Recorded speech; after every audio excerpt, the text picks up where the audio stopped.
বৈষম্য বিরোধী আন্দোলন তো সফল, কিন্তু বৈষম্য দূর হবে বলে আপনি মনে করেন? দেখুন, কি হবে সেটা তো একমাত্র আল্লাহ তাআলা ভালো জানেন।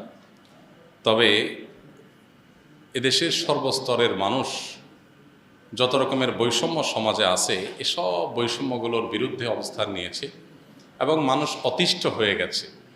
সর্বস্তরের মানুষের ধৈর্যের সীমা পার হয়ে গেছে। সবাই চায় একটা সুষম, সুন্দর, ইনসাফ ভিত্তিক সমাজ। বৈষম্য, অবিচার এগুলো আর চায় না।